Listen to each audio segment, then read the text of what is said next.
Graça e paz em Cristo Jesus. Vitória sempre, amados, queridos irmãos, abençoados de Deus. É com muita força e fé e ânimo que nós estamos aqui hoje para trazer a palavra de Deus ao seu coração. Mas antes eu gostaria de orar. Você pode me acompanhar nessa oração? Pai, em nome do Senhor Jesus, nós estamos na Tua presença, Deus poderoso, aleluia, para glorificar, exaltar o Teu nome e a Tua grandeza, Senhor. Eu sei que o Senhor é Deus, poderoso, Criador dos céus e de toda a terra. E aqui, meu Deus, nessa manhã gloriosa de domingo, estamos com a palavra de Deus para trazer vitória e bênção a todos os corações. Em nome de Jesus, recebe a sua cura nessa manhã, em nome de Jesus. Talvez você tenha um familiar que está doente no hospital com a Covid. Eu decreto e declaro agora a cura para eles em nome de Jesus. Meus amados, aqui estão as passagens que nós vamos ler nessa manhã. Vamos começar com Santiago, Tiago, capítulo 5, versículos 16 ao 18.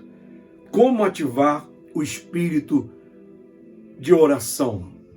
Porque se você não vai no interruptor da luz e você acende a luz, como nós dizemos no Brasil, não adianta você ter luz, não adianta você ter eletricidade.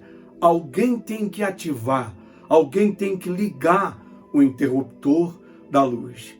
Mesma coisa, você tem um carro, pode ser um carro do ano, mas alguém tem que pegar a chave, colocar na ignição e ligar o carro, senão o carro não começa a trabalhar. Você pode ter um carro em boas condições, pode ser um carro novo, pode ter gasolina, pode ter óleo, pode estar lubrificado, mas se alguém não ativar, o carro não começa a trabalhar. A oração necessita de ativação. Você precisa ativar ela na sua vida. Nós estamos aqui na Igreja Vida das Nações, Nation Life Chapel.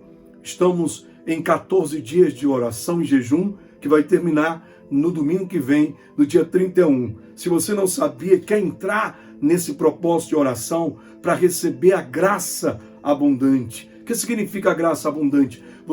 Não vai faltar nada, nem cura, nem libertação, nem poder, nem unção, nem vitória, nada faltará na sua vida. A Bíblia diz em Tiago, capítulo 5, versículo 16, diz assim, a palavra de Deus: portanto, confesse os seus pecados uns aos outros e orem uns pelos outros, para que sejam curados.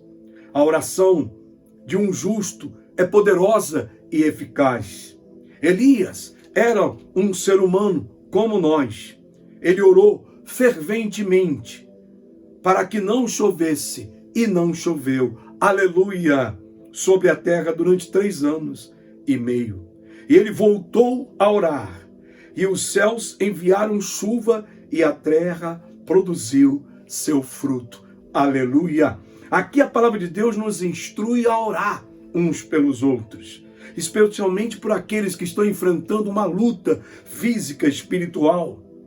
Olha, meu amado, você continua lendo e você vê que o apóstolo Tiago, ele recorda, ele faz a gente recordar o que aconteceu nos tempos de Elias. Um homem como nós, diz aqui a Bíblia, mas que ele pôde orar e cumprir os propósitos de Deus como se deveria. Ele orou com fé e fervor. E a palavra de Deus diz, orou com fervor, fervorosamente. Aleluia.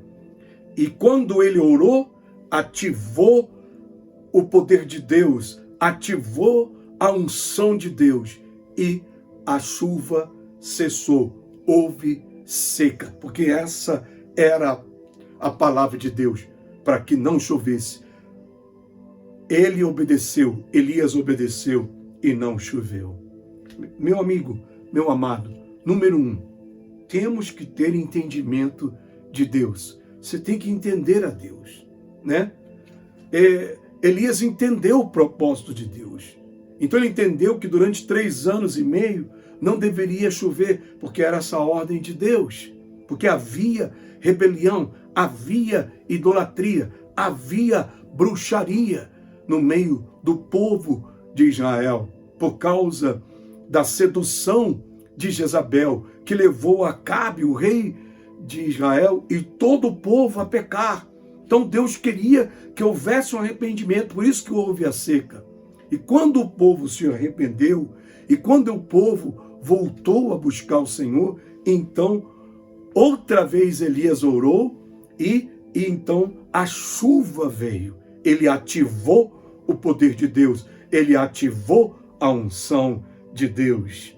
Por que motivos, então, Elias orou com tanta fé? Primeiro, ele teve a compreensão do que era a vontade de Deus. Às vezes você está orando contra a vontade de Deus. Você está querendo impor o seu querer a Deus. Não adianta. Se algo não é da vontade de Deus, não vai acontecer. Meu amado, meu irmão, Elias orou com fervor, porque a sua fé estava em Deus e não na sua oração.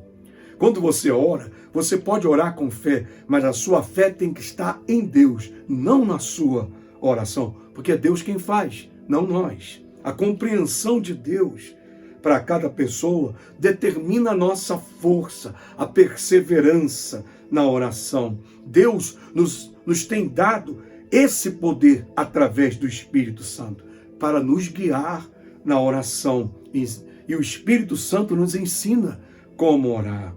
Aqueles que crescem em conhecimento e entendimento do Deus Todo-Poderoso, da sua grandeza, a sua soberania, a sua santidade, aprendem a orar com fervor e eficácia.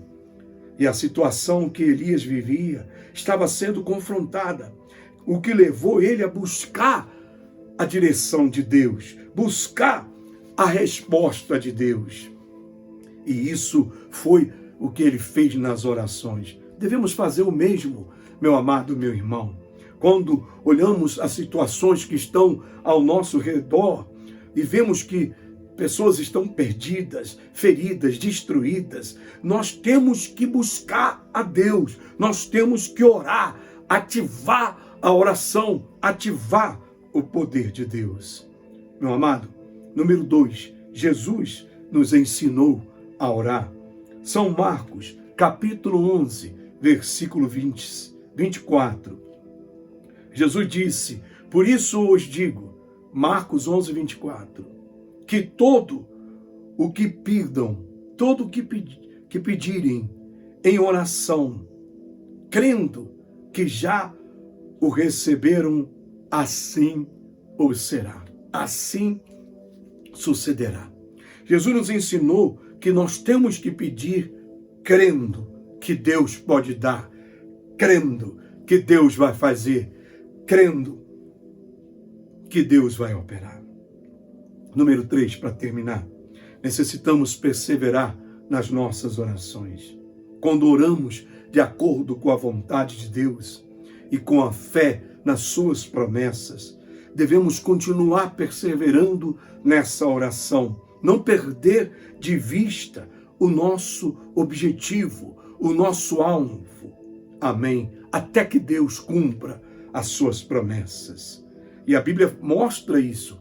Pessoas que insistiram, pessoas que lutaram, pessoas que não deixaram de orar. Necessitamos perseverar nas nossas orações, é o ponto número 3. Às vezes existem obstáculos que nos impedem de receber o cumprimento da promessa de Deus. O pecado não confessado nos separa de Deus.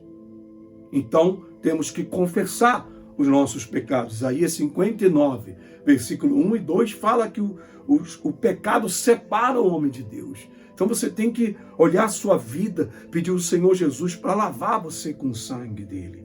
Também vemos que Satanás é uma constante oposição aos planos de Deus. E ele se interpõe no caminho. Vemos isso em Daniel, no capítulo 10, versículo 12 e 13, que Daniel estava orando, ele estava jejuando, ele estava buscando, e o diabo veio com os seus demônios para impedir que os anjos de Deus, arcanjos de Deus, trouxessem a resposta. Também pode ser que o nosso coração necessita ser purificado.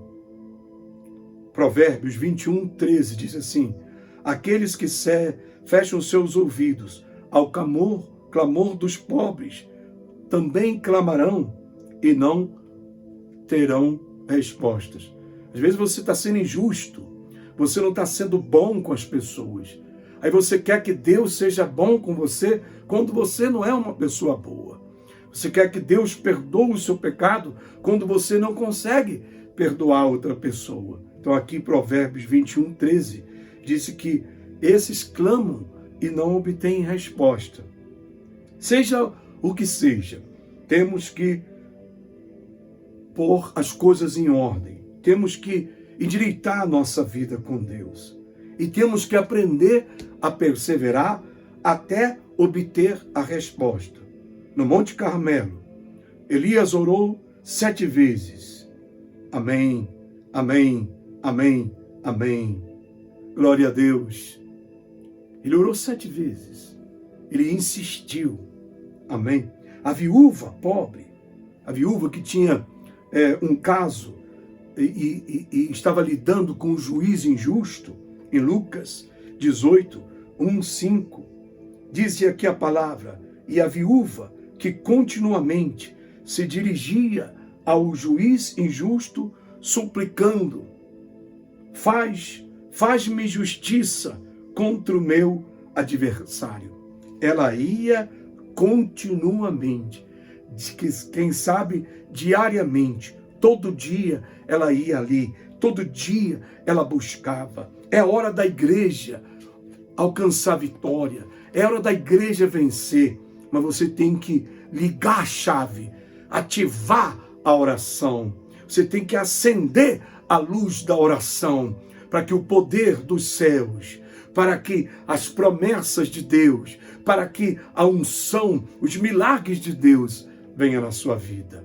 Meu amado, eu quero convidar você que não entregou a sua vida a Jesus Cristo ainda, para que o faça agora. É bem fácil, você só tem que dizer: diga o seu nome, reconheço os meus erros, as minhas falhas e as minhas faltas. E agora entrego o meu coração, a minha vida, nas mãos do Senhor Jesus e recebo dele, nesse momento, o poder da salvação e da vida eterna. Amém, amém, amém, amém. Deus abençoa essa semana, abençoa esses que estão no propósito da oração conosco, que eles possam receber a vitória da graça superabundante. Fica na graça, fica na paz. E em Cristo Jesus, vitória sempre. Graça e paz, um domingo abençoado, uma semana de fé. Amém.